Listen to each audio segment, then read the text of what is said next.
السلام علیکم ورحمۃ اللہ۔ پہلے میں نے جواب دیا تھا لیکن وہ غلطی سے ڈیلیٹ ہو گیا۔ سوال یہ ہے کہ باریک کپڑوں میں نماز پڑھنے کا کیا حکم ہے؟ اگر کپڑے اتنے باریک ہو کہ جسم نظر آنے لگ جائے تو پھر ان کپڑوں میں نماز نہیں ہوتی، کیونکہ یہ ایسے ہیں جیسے کہ انسان نے کپڑے پہنے ہی نہ ہو، اور نماز میں شرط ہے کہ انسان اپنے بدن کو اور خاص کر شرمگاہ کو چھپائے۔ موسوعہ فقہیہ 24ویں جلد 175 نمبر پیج پہ یہ بات ہے کہ نماز میں شرمگاہ کو چھپانا فرض اور ضروری ہے، اور یہ مذاہب اربعہ اس بات پر متفق ہے۔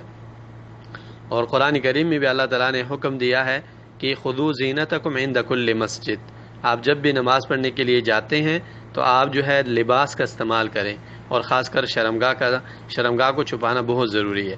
عبداللہ بن عباس رضی اللہ عنہ نے فرمایا ہے کہ زینت سے مراد لباس ہے نماز کی حالت میں، اور حدیث میں رسول اللہ صلی اللہ علیہ وسلم نے فرمایا ہے کہ لا يقبل اللہ صلاۃ حائض الا بخمار، بالغ عورت کی نماز کو اللہ قبول نہیں کرتے دوپٹے کے بنا، یعنی کہ بدن کا ڈھانپنا ضروری ہے۔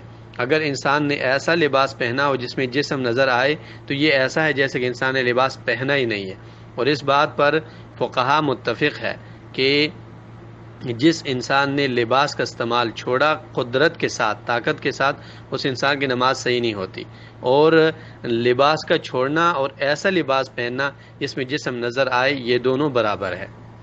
السلام علیکم ورحمۃ اللہ۔